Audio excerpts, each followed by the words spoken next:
Hey, good afternoon, everybody. I am Jill Troderman, the host of Feeding Your Family, streaming live on Santa Cruz Voice, santacruzvoice.com. 12% of Americans have at least 5 chronic diseases. 43% of Americans have 2 or more chronic diseases. 25% of American women are on antidepressants. 90% of the $4.3 trillion spent annually on healthcare is linked to chronic disease. 80% of all medical schools do not require a course in nutrition. 77% of young adults do not qualify for the military due to their health scores. 40% of teens in the U.S. have a mental health diagnosis. One more statistic, people. 74% of American adults are overweight or obese. Oh my gosh, these are crazy statistics.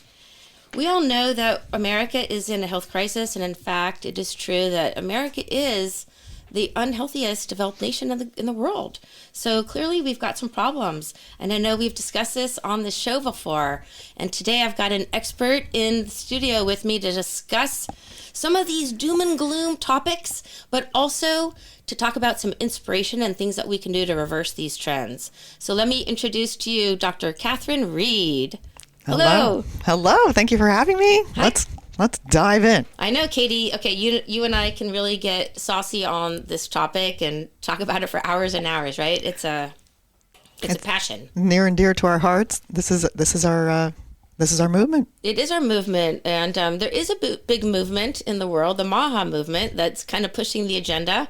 I don't know where you and I fall on that. I'm in the peripheral, I'd say, kind of observing what's going on, but definitely there's motions happening, and there's some good things happening in the world.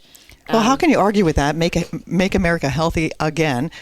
How Right. they do it, is maybe not our style, but what we do on that whole Make America Healthy Again is obviously talking about our food issues. And like you said, we've got a health crisis, right? We're recognizing it's a health crisis, and it's the food. It's the food. And there's a lot of other things. But it's the food. But it is the one thing that we all have to do. We breathe. We sleep. We sleep. We pee and poop. We do all these fun things. But feeding our families and feeding ourselves is of critical importance. So I wanted to start off by talking about some of how we identify what ultra-processed foods are. So we know hundreds of years ago, we didn't have these things called ultra-processed foods. We didn't have processed foods. Maybe people would make their butter, their cheeses, but nothing came in plastic. They weren't microwaving things, and they weren't being traveled around the world, and stored in storage bins for 2 years. So there's a lot of conflicting information about what UPFs are. Katie and I pretty much agree, I'd say, on these things. Some of our serious health educators, they might say that some ultra-processed foods are okay to eat, and that there's a whole variety of them. Yeah, and so if we define, first of all, ultra-processed foods, right? Because I think sometimes people are like, oh, well, what is that, right? So Right. the ultra-processed foods, and this is Moorbach, who did a bunch of studies on, coming up with the NOVA classifications on the degree of processing in foods. That ultra-processed category is, as it sounds, significantly processing our macronutrients, the proteins, the fats, the carbohydrates, the fibers and such, into its base units. And it's going through an incredible amount of chemical, temperature, physical kind of processing to get to this ultra processed category. And over 60% of the American diet is comprised of, probably more, 70% comprised of ultra-processed foods. 100%. And also the same goes for grocery stores, because that's where the food's coming from, right? So unless you're getting a pure organic apple from your tree, most everything that's going to be in the middle aisles of your grocery store are packaged. So anything in a package would be considered processed. So let's break down there's 4 levels in this NOVA classification, and the NOVA classification comes from Brazil, I do believe. Yeah, so Moorbach, did a bunch of studies across different countries, but Brazil's where it originated, where he did, a very expansive studies on the Brazilian diets and came up with these classifications. And I think, we'll get to the nutritional databases and how they can be very, very misleading because they're not including this NOVA classification of the degree of processing. But yes, so the ultra processed category, but minimally processed would be your fruits, your vegetables, you're cooking it maybe, or it's like a bag of frozen peas, for instance. So that would be like a second category of processed food. Right, and that's under the minimally, processed. Minimally, and then the third processing would be, let's say, like a ketchup or yogurt. Yeah, so like when they put in like processed category before we get to the ultra processed, the processed category I think includes milk. Okay. So not cheese, because cheese is in the ultra processed category. Let's see, oils, salad. Some of the kind of vinegar, things like that are under the like processed. Apple cider vinegar, so things in a jar that's in the store. But we're going to talk about the things in the fourth category, the super ultra processed foods. Ultra processed, which comprises the majority of the standard American diet. Sad. Right. And that would even include like baby formula. Yes. Would be considered an ultra processed food. Oh, yes. Unfortunately. And then those weird toddler pouches. Yes. That they're trying to hook the parents on. Yeah. Well, they're trying to hook the toddlers. all of society on, this is convenient and, so forth. But the article, and do you want to read the title of, this is the NPR one? Right. So there was an article in NPR November 10th, 2025 called People Want to Avoid Ultra-Processed Foods, but Experts Struggle to Define Them.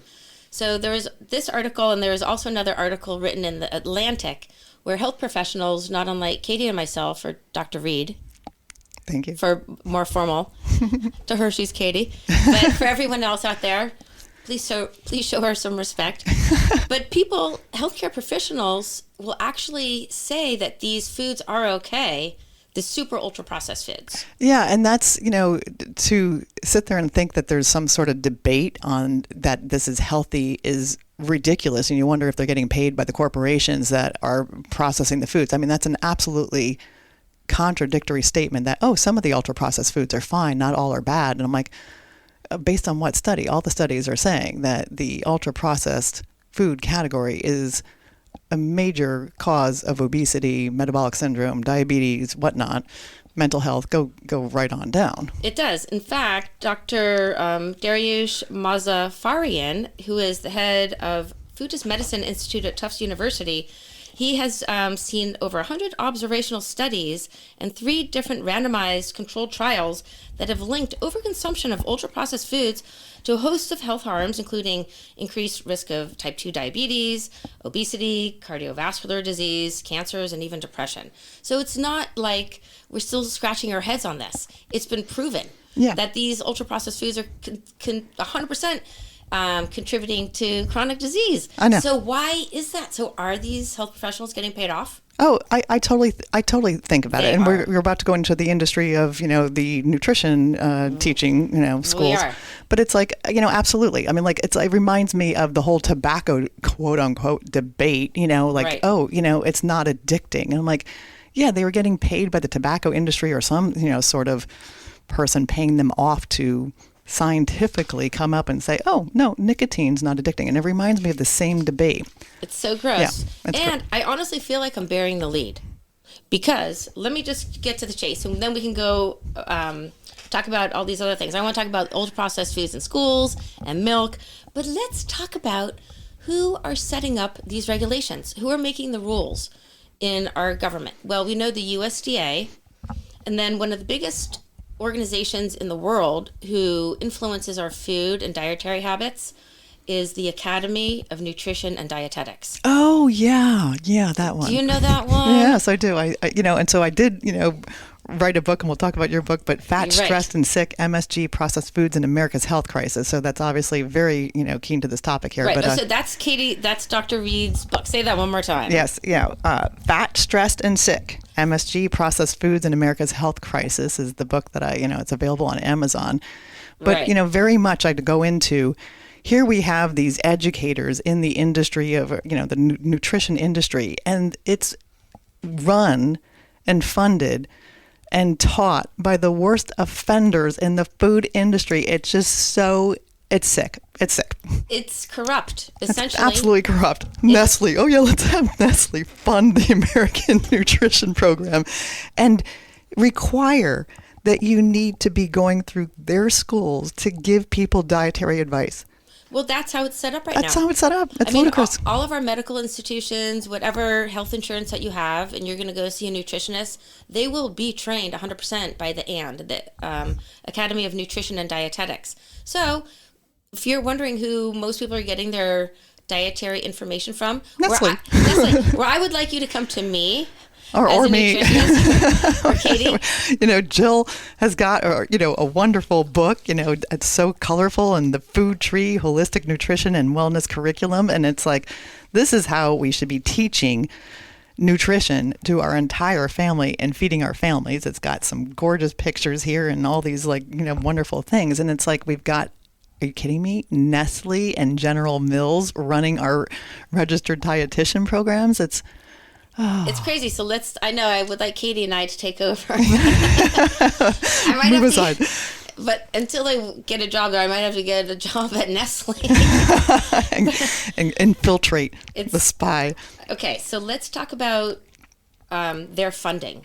So the Academy is getting funded by Coca-Cola. I'm going to read the list. That makes sense. So they've received between 2013 and 2017 millions of dollars. I'm not going to add it up, but I could already see it's about 3 or 4.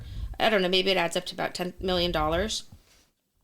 The National Dairy Council, ConAgra, Abbott Nutrition, PepsiCo, Coca-Cola, Hershey's, General Mills, Aramark, Unilever, Kellogg. Okay, so these are the people who are making all of our processed foods in America. These are the people who is funding the Academy of Nutrition and Dietetics. So if anyone in my cohort from the NANP or any of the natural professional organizations out there, the AND is our rival. And they used to call people like me disruptors. And in fact, they changed their name from, what was it, the ADA, the Academy of Dietetics? Yeah, American Dietitian Association. Yeah. Well, they changed it to incorporate nutrition because they were feeling a little pressure. Well, what a concept. Because people are aware nowadays, and they want better, healthy food. So I'm wondering what's going to happen with this corruption. But not only does the AND receive money from these giant mega corporations, what we call Big Food, Big Ag, Big Pharma, they also invest in these companies. That seems like a little bit of a conflict. It's a conflict of interest. So they essentially are purchasing money to buy into these corporations. So how do we square that? Well, and when you have a debate where you have medical professionals saying, some foods in this ultra-processed category are okay, and let's just take the nutrition concept there. So, Kevin Hall's study where he's looking at, and he did a beautiful study where he took 2 cohorts, and the one population was in, and these diets were matched identical with quote unquote nutrition and what would be seen in a nutritional database. One diet consisted of these nutrients in an ultra processed form. The other one was the nutrients in a whole food form. The one that was eating the ultra-processed food, even though it was matched for the amount of fat, protein, carbohydrates, fiber, everything was matched. Nutrients were matched. One was in a ultra-processed form, the other one was whole food. The cohort with the ultra-processed gained significant amount of weight, and I can't remember the percentage of weight, to the point where they were in the obese category. Wow. And then they did a crossover, where then the group that gained the weight ended up consuming the whole food diet, and the one that had the whole food diet was consuming now the ultra processed, and the populations, then the weight gain went into the ultra processed category. They were matched for nutrients, and so it's not about nutrition, it's about what are they doing to the foods. Of course we need to eat nutrient dense foods, but it's like you can't sit there and obliterate the food, add some fortification and call it nutritious. That's right. So the processing itself is what's denaturing the food, right? So let's take seed oils for a minute, if we want to dive into that for a second. Sure. So seed oils are all over the MAHA thing, right? Now you think seeds, that's great. Sunflowers, seeds. Yeah. Right? Sesame seeds, sunflower. Yeah. Now when we process them, soy, corn, canola, what are the other oils? Those are the oils that they're highly processing. So what they're doing, they're taking like soybeans that are GMO, they're not organic. They put them through refineries.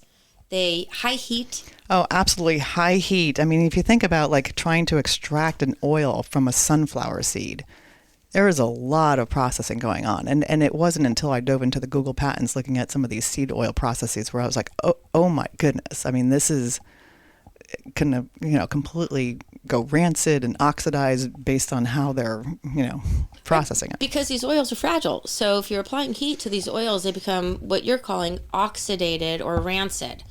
Do you want to tell our audience about what oxidation is and what it does to the body? Yeah. So, oxidation, obviously, many of the inflammation pathways are a result of too much oxidation going on, and we need a balance of reduction oxidation processes. But the, free radicals are absolutely just firing away and destroying any of the macromolecules in our cells. And, the oxidation process is extremely damaging to all our cell membranes, all our proteins, all our fats and carbohydrates, making a rancid oil pretty darn toxic. Right. So when we're eating these oils, we're eating essentially these rancid toxic oils. But the thing is, people don't know they're rancid. Because why? Because they're...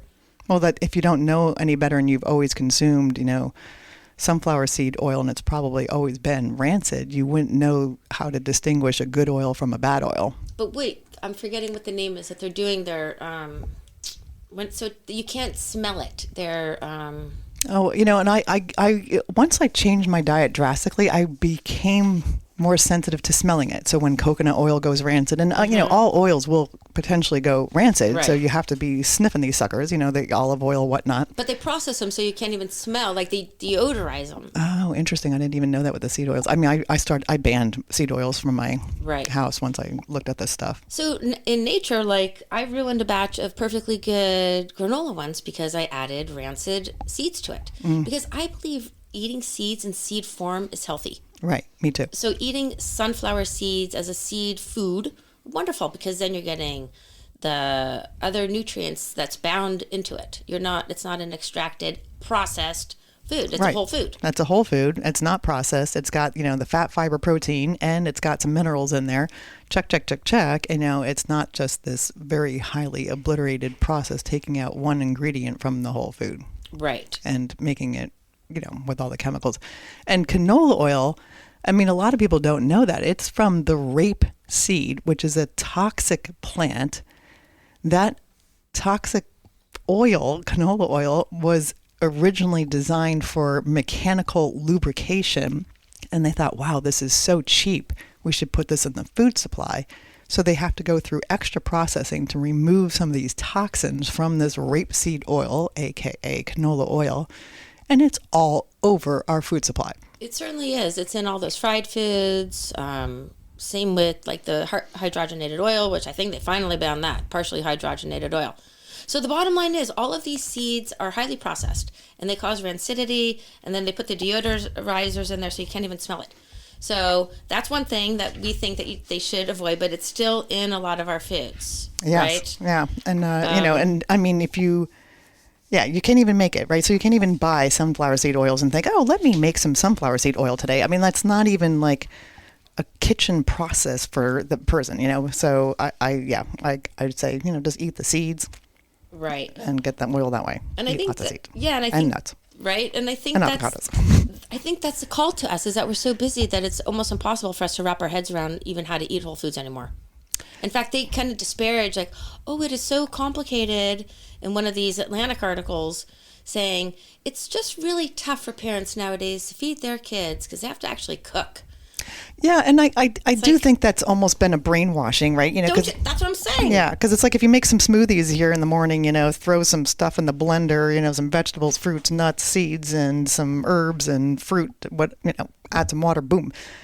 There's no cooking. It's pretty simple. Throw it in there. Scrambled eggs, it doesn't take a heck of a lot. But I do think we've been brainwashed and convinced that you have to be pulling out, ready-made Lego Egos or whatever and just throw them in the toaster oven, where I'm like, we've been brainwashed. We're totally brainwashed. And I think our poor little children in the school systems, which I had some guests on, and the school systems, by the way, are the biggest, what you would call, restaurant in the nation.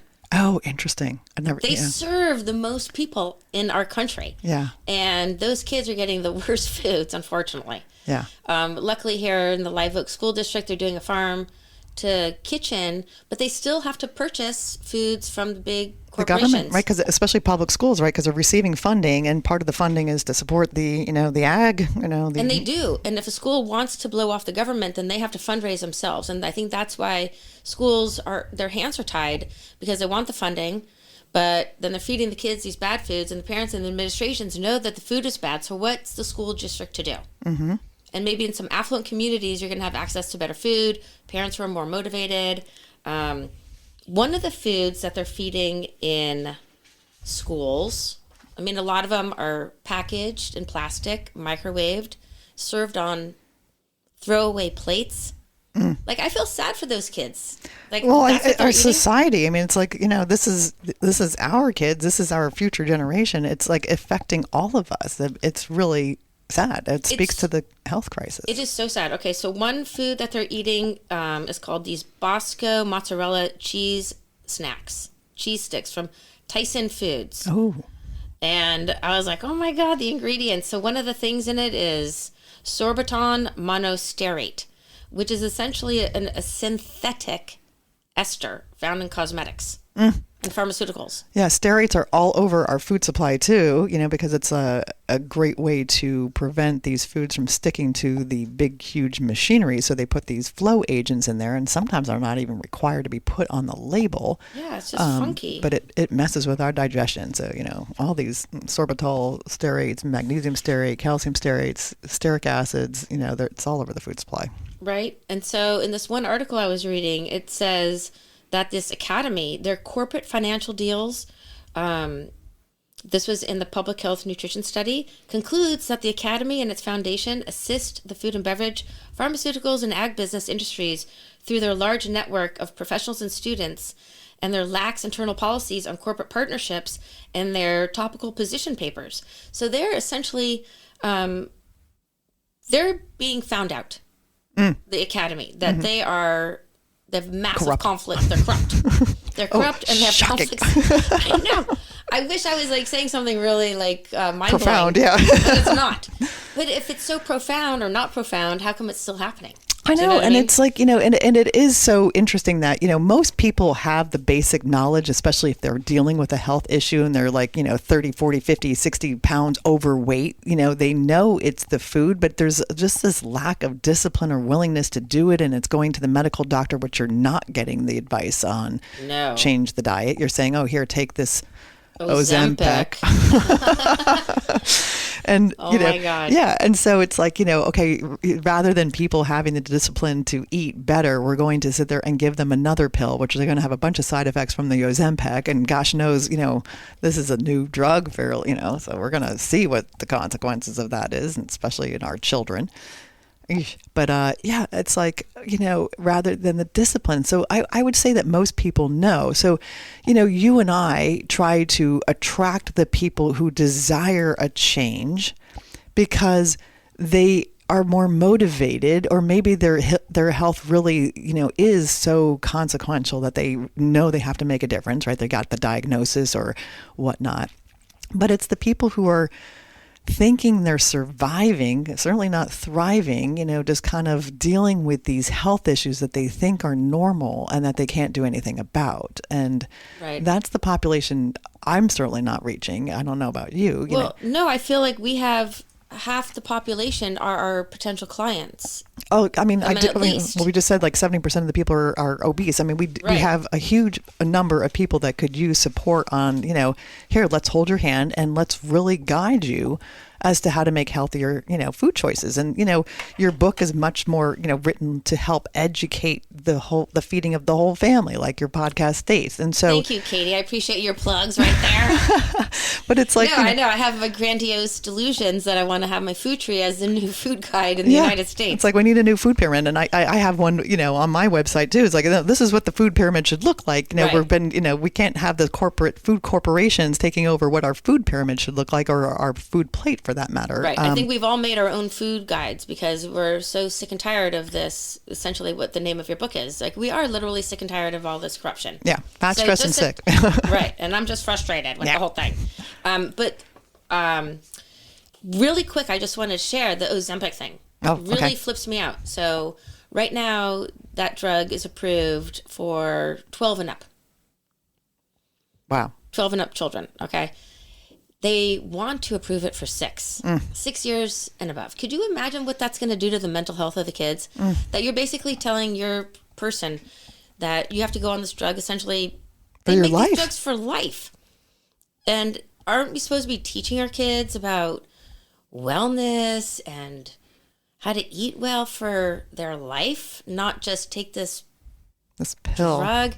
Yeah. And by the way, the Ozempic, and hey, I know a lot of people have had help on this, and I have family members and probably some friends I don't know who are on it. Yeah. But I'm sure we know more people who are on it than not.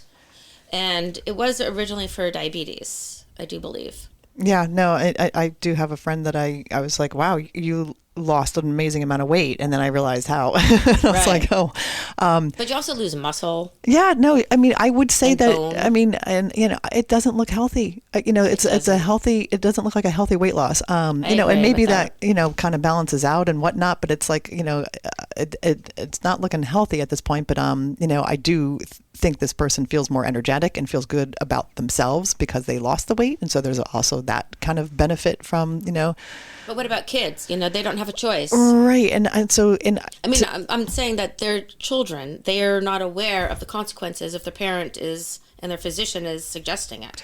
Do you know what I'm saying? If you're just a little kid. The same thing with honestly, some of these mental health drugs. It's like, why not exhaust all other natural lifestyle possibilities where you're training an individual on how to care for themselves and empowering them.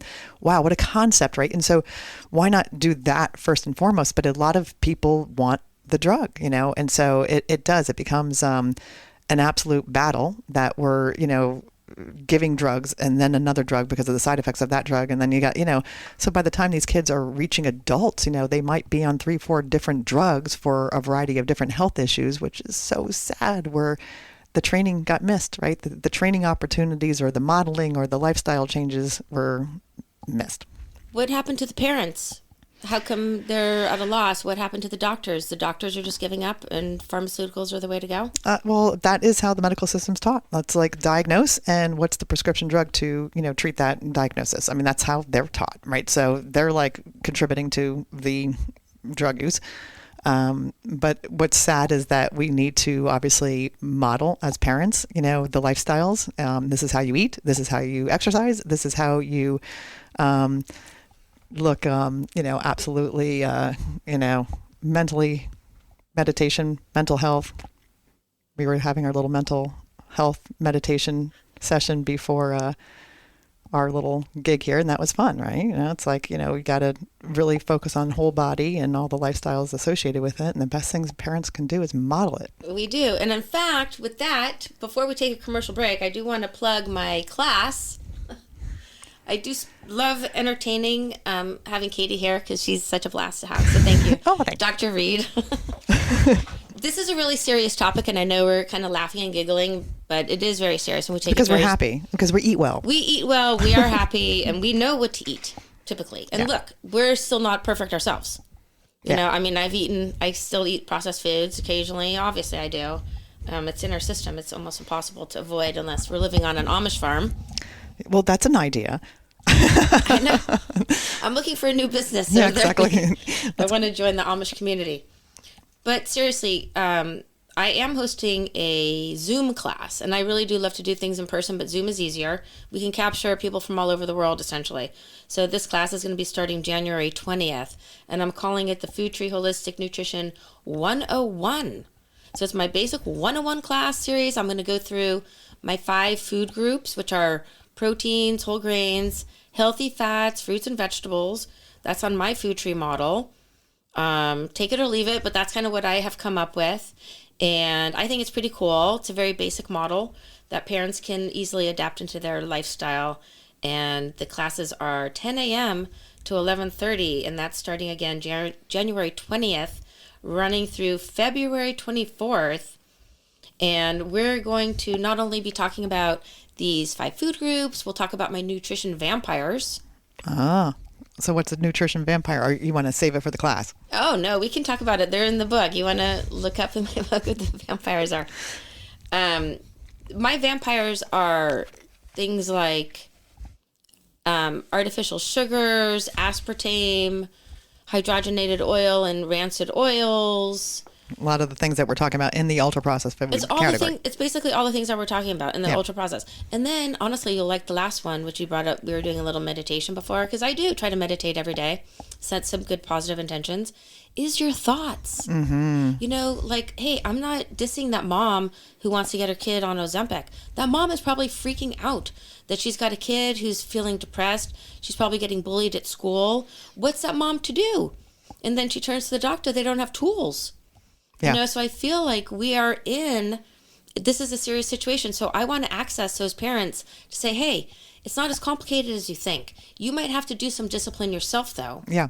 And I think, a lot of, I think when we coach, we're trying to coach also that, parents modeling and what is their hang up that they're feeling, the block for modeling that behavior. Right. What are their issues? What are their comfort foods that they're finding that they feel they must have, right? We've got addictions going on with the foods.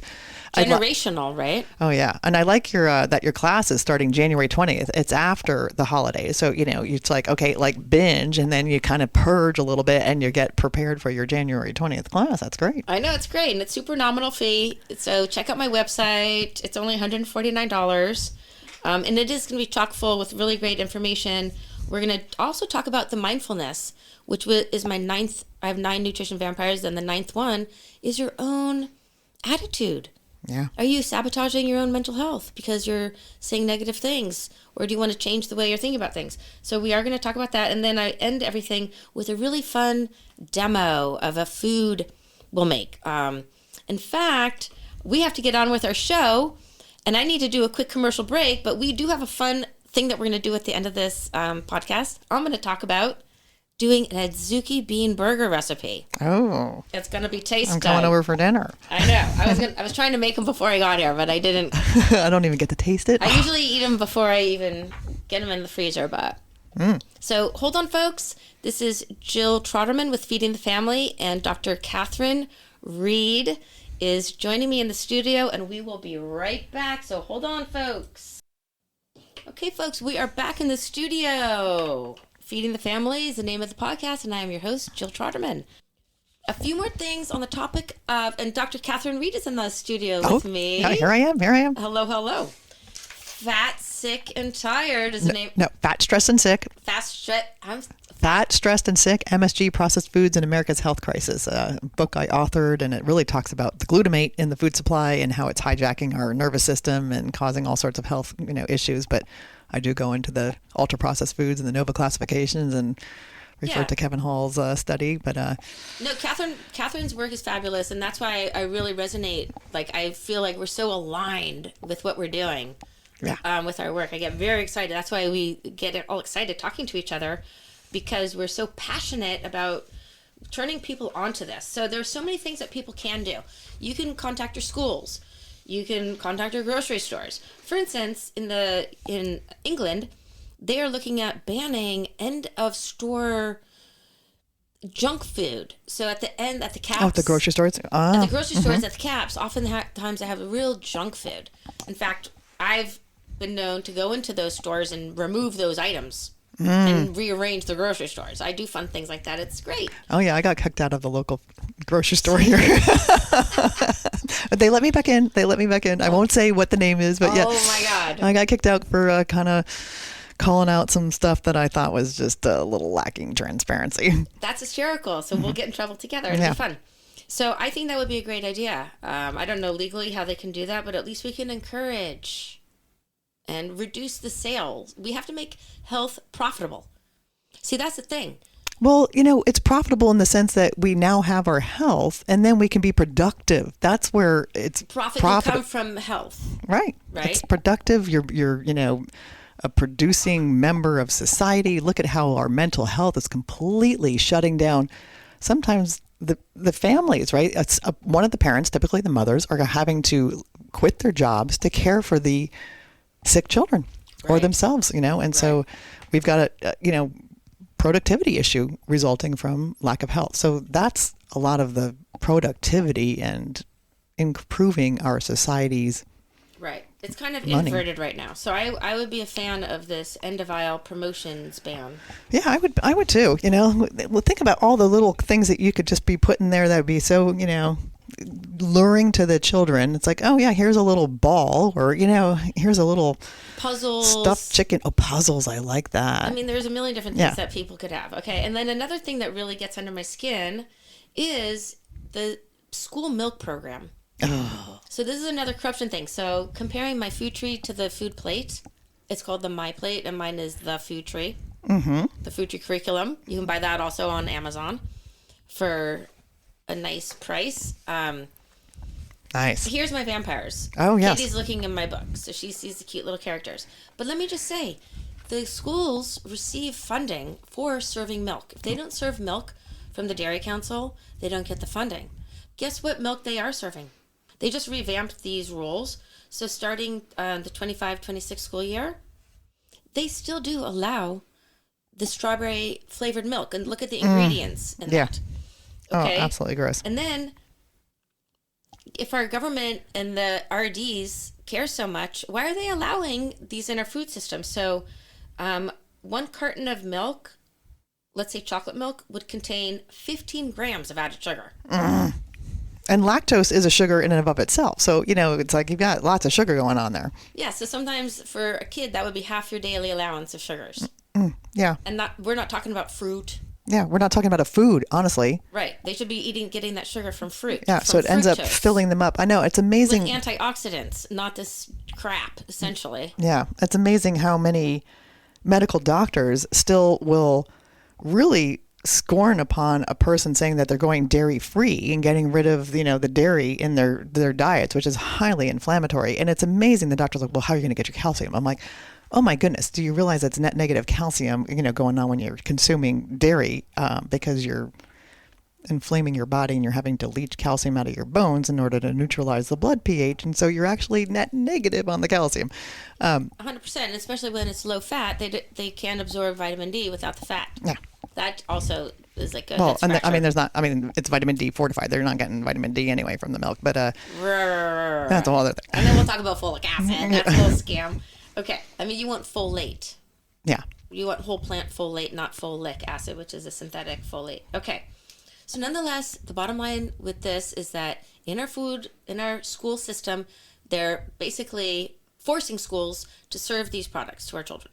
Boom, for funding. Yeah. Okay? Oh, yeah. So, again, we go back to the public school system, they're required to do these things, which it's like, okay, just educate our children. Right. And they don't even want the milk. So they throw most of the milk out anyways. It's like a huge waste thing.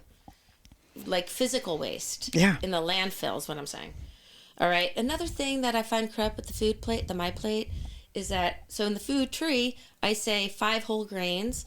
The food, My Plate, is 3 to 8 servings of grains, and only half should be whole.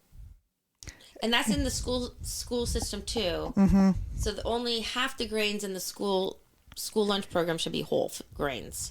Yeah, I mean, if you have a processed grain, it's essentially just a carbohydrate, sugar, glucose sugar spike. Still. Yeah. So if they're eating spaghetti, if they're having tortillas, same. Yeah. It's the just a same. glucose spike. Yeah. And Right. that's where a lot of people don't really recognize like what is a whole grain. So when I'm talking about like buckwheat groat, hear that term, groat. That is the whole grain, Right. not this, rolled oats or whatever, that, it's so processed, like you said, pastas or whatnot, or even the breads, that's not even bread, Right. you say whole grain breads, but if you're fermenting it and then cooking it, it's getting cooked down quite a bit where it's not, I don't think it's a whole grain anymore. No, it's not. I think corn is probably the best grain, and rice as far as processing, because corn, it's pretty whole. You can't process corn that much. Well, have you heard corn syrup? So of course corn syrup, corn oil, but Right. I meant like in the kitchen. Yeah. You could just grind your corn, and then they have corn meal. Yeah. And you could do the same with if you want to make your own bread, you could grind your wheat.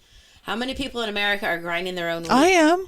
Okay, good. Well, I don't do a lot of wheat, but I do grind my grains to make whatever, my batters or my, flatbreads or whatnot, so. Okay, so this is great. And then Katie and I were talking before the show about, and in 1 minute, I'm going to get to the Adzuki Bean Burgers, so hold on. Wait. Because this is so fantastic. But we were talking about yogurt. Oh, right. So here, yogurt inherently could be a healthy food if it's just like straight, a whole milk, unpasteurized, with the A1 cow. Yeah. So, if you had a happy cow, it's grass fed, and, unfortunately, most of our states require that the milk be pasteurized, but a lot of the nutrients based on milk were from raw milk. So Right. it's like we're kind of out of date, even what our nutrition is on our current milk supplies. And but allergies. People who have allergies often don't have allergies when they're drinking unpasteurized raw milk.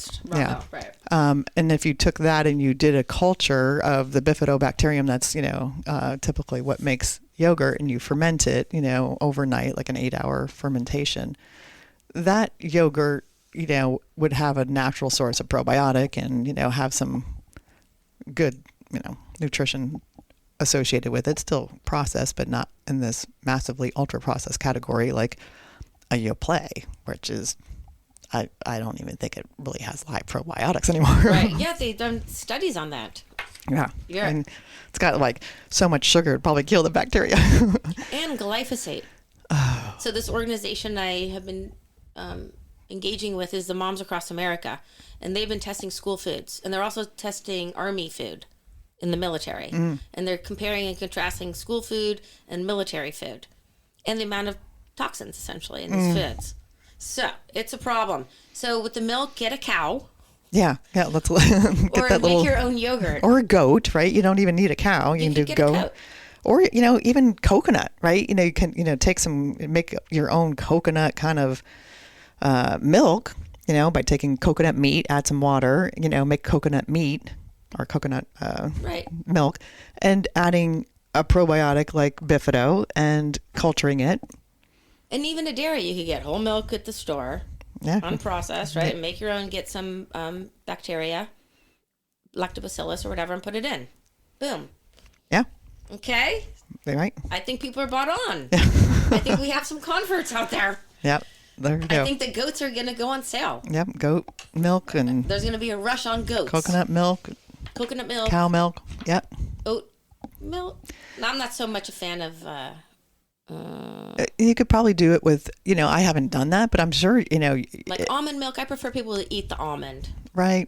Yeah. Honestly. I always say to people, if you're going to make almond milk, you want to make sure you keep that meat and use that, almond meat for whatever, a crust or whatever. Burgers. Burgers. Burgers. Oh, there we go. Well, Tell me about your Adzuki burger. Oh my God, I can't believe we got on that topic so quickly. It's like my favorite topic of the show. Oh yeah. I want to hear this recipe. I know. Okay. This is really good. So I love to eat a veggie burger because who doesn't? Yeah. Right? People like hamburgers. I like a veggie burger. So I go to some restaurants and they have these horrible things called, I don't want to say them on the air, but it starts with a B. Or Well, you can say it. So it's a Beyond Meat, which is a vegetarian taste, the meat replacement. Or the Impossible one. I think one of those is owned by Bill Gates, and hopefully he's losing shares. I'm not a fan of him. I'm not afraid. Yeah. I'm coming There we out. go. There you go. I'm coming out. We're going to be targets. Right. I'm definitely locking my doors tonight. But in all seriousness, a veggie burger is a fabulous thing, and for some reason, some restaurants don't have these. So I'm always like encouraging restaurants to make their own. I like to make my own. So I'm going to share with you guys Adzuki beans. So Adzuki beans are tiny little, these are red beans, and they're also, the green version are mung beans.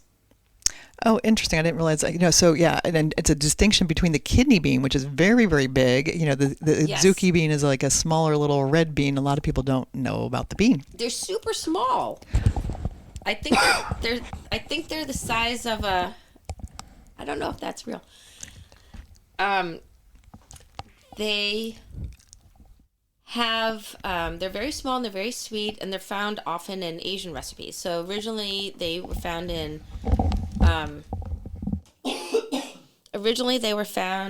China, and then they were eventually brought to Japan in the 13th century. And they're very high in polyphenols, anthocyanins, because of that red skin.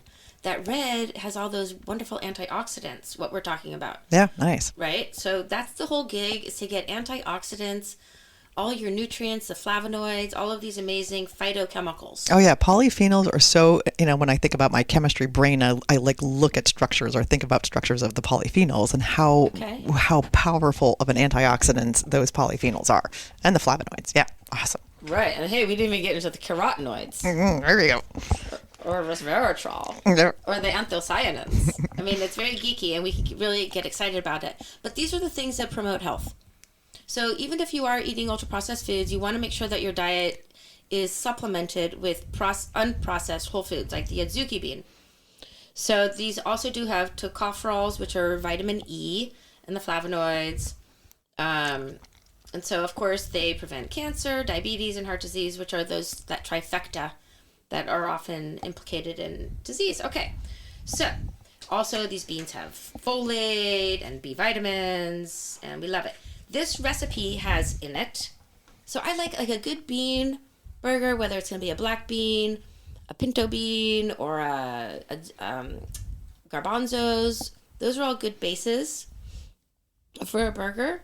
And then you want to add some sort of a grain or a binder. You could add an egg, I suppose. Yeah, so what I like about the Adzuki beans is that you don't have to soak it overnight. 100%.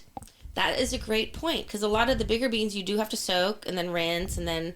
You still have to rinse these things, but it doesn't have to be soaked overnight. It doesn't. Love it. So you could just cook it lickety-split. You could put it in your Instapot, just cover it, rinse, first rinse all your beans off always, and then put it in your Instapot, cover it with water. Don't ever add salt to an uncooked bean because it'll make them tough. Okay, but thank you for bringing that up, because we could talk for an hour on how to make beans. But, so first what you want to do, saute an onion. So we're going to saute an onion, and then on the side you're going to get some brown rice going. You could also do millet. So it's 2 cups Adzuki beans cooked, 1 cup short grain millet or quinoa. You're going to saute an onion, throw some garlics in there chopped, and you can do this in coconut oil or butter. So those are saturated fats, and I'm a real big fan of saturated fats. At least one of your fats servings for your day should be a saturated fat. Then a sweet potato, you want to dice those. And then on the side, you want to do a cup of chopped pecans and a cup of chopped sauteed kale. Okay, so you're going to cook all the rice, throw the kale in there, saute it all up. I like to cool it down. And then you're going to add it to the Cuisinart with your brown rice. So I have a question for you. Yes. And this is just like, how my brain would work here. So in the Instant Pot. Yeah. That's just for the beans. Well, so I'm just going to ask you this because I'm just thinking about making it simpler. You could probably put the rice in there too. Well, saute the onion with your, butter. Right. Then you're putting in the beans and the rice together. I usually cook them together. So. Oh, that's great. Right. And so that way you're kind of like, but that way that mixture is then going into your Cuisinart, Yeah. So however you want to simplify it for yourself. If you want to put the rice in with the beans. Do you cook your rice and beans together in the Instant Pot? I usually don't for some reason. I think I don't because I often make a huge amount of beans and then I freeze the beans. Oh, and then you want to keep them separate. So that makes sense. Okay. I just overcook beans. Well, and I do rice and beans like a lot of them, and that ends up being my slop for the next day where I'm adding a bunch of vegetables and cilantro and parsley, whatever. I mean, and let's just call it slop, because the bottom line is you just put all this mushy stuff together and just smush it together and call it a burger. Nice. So however you want to do it. If you want to go easy on the Instant Pot, oh my God, and we're almost out of time, so I'm going to go quick. So push this all together, add some hoisin sauce, allspice, salt, and pepper, and then form them into patties. You want to put it in the refrigerator first, so it's makes them a little harder, and then fry them up in some oil on a skillet, and there it is. Oh, I like the fact that you're refrigerating it, because sometimes It firms it up. and sometimes it will break apart on the fryer. Nice, right. nice. And this has rice, and it's so fabulous, and I love the hoisin sauce, and then of course you can add all kinds of wonderful things on top. Yes, avocado, cilantro, parsley, chimichurri. Yum, yum, yum, yum, yum. It is just so great, and if we ever have like a real show, TV show, which is a fantasy, if anybody wants to hire me, that would be great. There you go. I am available. But cooking, you have to make that part of a lifestyle. A healthy lifestyle, you got to get in the kitchen, or at least hire a cook. Yeah. Or have a wife or husband who loves to cook and share in doing the dishes. Or train your kids now. Right? Train your kids. So to wrap it up, this is just a reminder to keep eating healthy. Yeah. And your Food Tree Holistic Nutrition and Wellness Curriculum book, can teach all sorts of people and families on how to make that lifestyle change. It is great. Thank you so much. Yeah, and I do love to bring this curriculum into schools, school districts. It's very easy to implement. And the adjunct to this book is my upcoming course that starts on January 20th. So after the get holidays. A fresh start. Yeah. You want to get into this class. It's only an hour and a half, and it really lays the foundation for eating for the rest of your life. So learn this stuff once, and then you don't have to think about it again. It's like riding a bicycle. Yeah, and then you, as a parent, can teach the kids, and your kids will be thrilled if they know how to eat well. Trust me. Well, they may not appreciate you now. They might give you a little stink eyes, but man, when they're in their 20s and they're not like combating all the diseases that their peers are, they'll be thankful. They will. I mean, I really can't say that enough. Yeah. You said we said that about our children. It's just like, they may have whined a little bit and moaned about some of the dinners serving as they were growing up, but it's like, now they come back and they're like, oh yeah, I really appreciate that you taught me good eating. 100%. So teach your kids. So join Dr. Catherine Reed and myself, Jill Troderman, anytime. Look us up on the internet. We are all over the place. Find our podcast, and we'll see you guys next week, next Wednesday. Signing out. Have a great day. Thank you, Jill. Thank you.